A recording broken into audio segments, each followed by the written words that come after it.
What's up everyone, and welcome back to the MMA Zone. Today, let's get started with Daniel Cormier going to bat for his guy, saying Islam Makhachev is the best lightweight on earth. Islam Makhachev has looked unstoppable in his 10-fight winning streak for the UFC and has lost only once in his entire MMA career. He's been able to climb up the ranks of arguably the toughest division in the sport, and in the UFC no less. He's knocking on the title shot door, but it's unclear who the UFC will pair up against Charles Oliveira for the lightweight title next.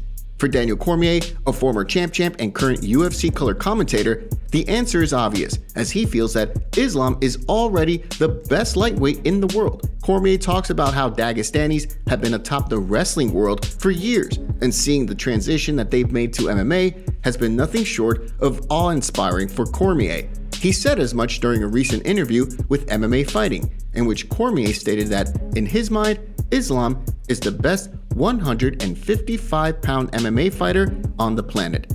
This is what he said. I love Islam, man. He's the best wrestler. He's the best fighter in the world at that weight class. And his abilities are just second to none. But you don't know. Like you said, you just don't know. You don't know what these guys turn into. DC knows Islam very well, having trained alongside him and Khabib Nurmagomedov, as well as Zubaida Tukhugov at AKA in California for several years. But what do you think about DC's comments here? Are you surprised by his words? And do you feel that Makhachev could beat Oliveira in a lightweight title fight in the future? Don't forget to take a second to hit that like button and subscribe to the MMA Zone to stay up to date on all of the latest fight news. Sean O'Malley issues his response to call out from Adrian Yanez. Adrian Yanez made a statement on Saturday night, finishing Tony Kelly in the first round of their UFC Austin clash via TKO. The fight took place at a catchweight of 137.5 pounds after Kelly missed the bantamweight limit, and Yanez not only earned a win, but a performance of the night bonus in the victory. After the win, Yanez called out Sugar Sean O'Malley for a bout in the future, believing that the two could provide a lot of entertainment for the fans. It looks like O'Malley is actually up for the challenge, as he stated this in a recent episode of the Timbo Sugar Show on his YouTube channel. But Adrian Yanez is sick boxing. Yeah. He is. I think Tony Kelly said he's a wannabe Masvidal. Yeah. And he definitely has like that similar Masvidal style, kind of looks like him too. Mm-hmm. But he has sick boxing. Yeah. He's fun as to watch, has a bunch of good finishes. Called me out after the fight. That's a fight that definitely will happen in the future. It's a sick fight. O'Malley has 7 wins in the UFC, 5 of them TKO or knockout finishes, and has only lost once in the octagon, really due to an injury on his lower leg against Chito Vera. Meanwhile, Yanez is riding a 9-fight win streak, 5 of them in the UFC. All but 1 are TKO or knockout finishes, which have earned him 4 Performance of the Night bonuses. The bantamweight division is certainly looking good at the moment, as O'Malley is 13th, getting set to fight number 10 Pedro Munoz, while Yanez is unranked, but has looked incredible so far in his time in the UFC. If O'Malley gets past Munoz on July 2nd in UFC 276, he could move into the top 10, with the UFC possibly looking to match him up with ranked opponents then. But if Yanez keeps this up, this could certainly be a great matchup for down the road. What do you think about O'Malley's comments about Yanez? And would you be up for seeing this fight? Who do you think would win? Today's video is sponsored by SeatGeek. Live events are back, and that means you can get $20 off tickets at SeatGeek with promo code MMAZone. If you don't know what SeatGeek is, they're a ticketing app that makes buying tickets super simple. I've got the app on my phone, and it's by far and away the easiest way to buy tickets, whether it's MMA events, concerts, baseball, basketball, football, festivals, or more. SeatGeek puts tickets from all over the web in one place to make buying simple. UFC 278 in Salt Lake City is right around the corner, and SeatGeek wants to make sure you're getting a good deal. So look for the green dots. Green means good deal, red means bad. Don't worry, I've got the hookup. Use code MMAZone for $20 off tickets at SeatGeek. That's $20 off your first purchase with promo code MMAZone. Make sure you click the link in the description to download the app and get tickets with SeatGeek. Israel Adesanya says his upcoming title fight will be like Anderson Silva versus Forrest Griffin. The striking masterclass that Anderson Silva displayed in a fight against Forrest Griffin was nothing short of breathtaking. His superior striking was on full display that night in 2009, as the Spider finished Griffin in the first round at UFC 101. The loss was so bad that Griffin left the cage and went backstage even before they read the final result in the octagon. That's how bad Silva embarrassed Griffin that night. In a recent video on his YouTube channel, Adesanya says that this is what he has in store for Jared Cannonier as they get set to fight at UFC 276 on July 2nd in Las Vegas. The middleweight title will be on the line as Cannonier, the #1 contender, gets set to face Adesanya for the very first time after having earned the title shot with a big finish of Derek Brunson earlier this year. This is what Adesanya said in a recent video about the upcoming fight. This is going to be spectacular. This is going to I think UFC 101, Anderson Silva versus Forrest Griffin. I'm just gonna be in the zone. I don't care. And yeah, stay tuned. Adesanya has been lights out in the UFC since entering the promotion just a few years ago and has been dominant as champion.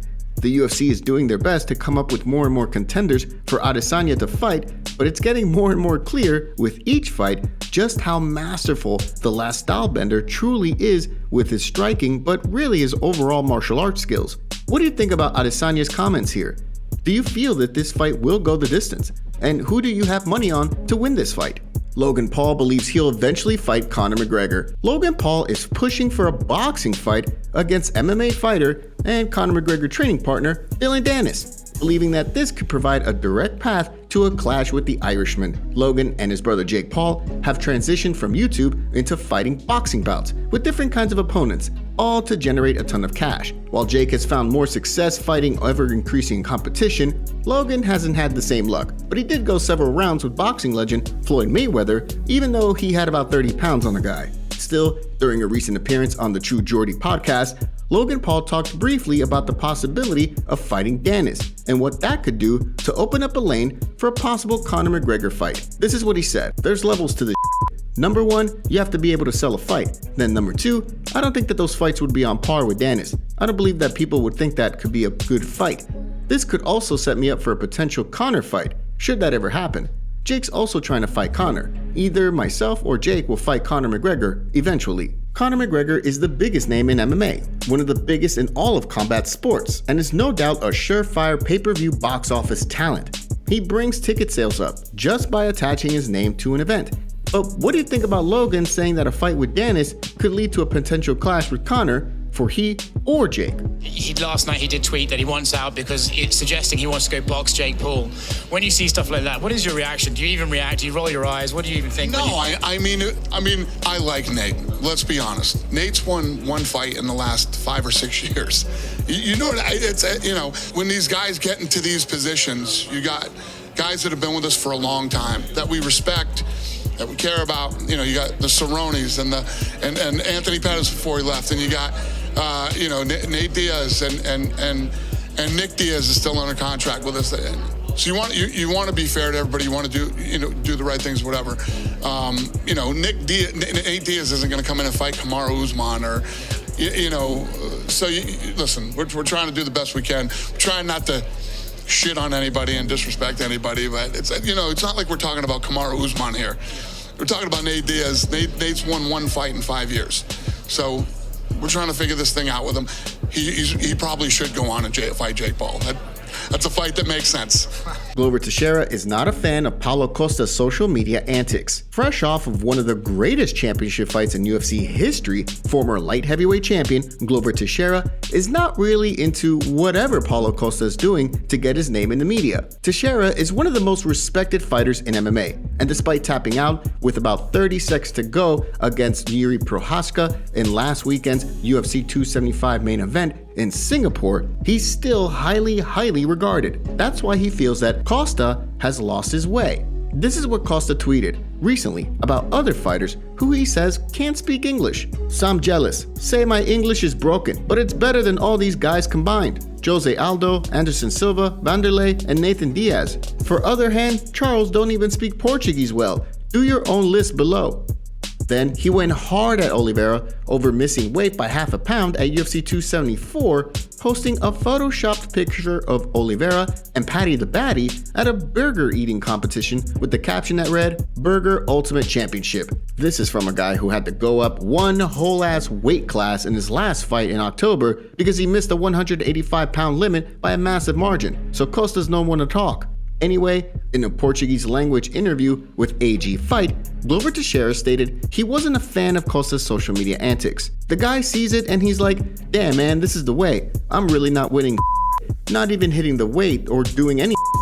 I'm like the worst professional, so what am I gonna do here? That's the way out, creating controversy." Then he clarified those remarks to ESPN Brazil in an interview in Portuguese. "I'm not saying he's right or wrong. If we're talking about money and followers, he's right. It's not my goal to have followers. My goal was always to be the best fighter in the world. When I retire from fighting, I'll delete all my social media and start over." What do you think about Costa's social media antics? And what do you think about Glover's response here? Thanks so much for joining us today. What do you make of what's going on in the fight world? Make sure to like this video and subscribe to the channel to stay up to date on all of the latest news from the MMA Zone.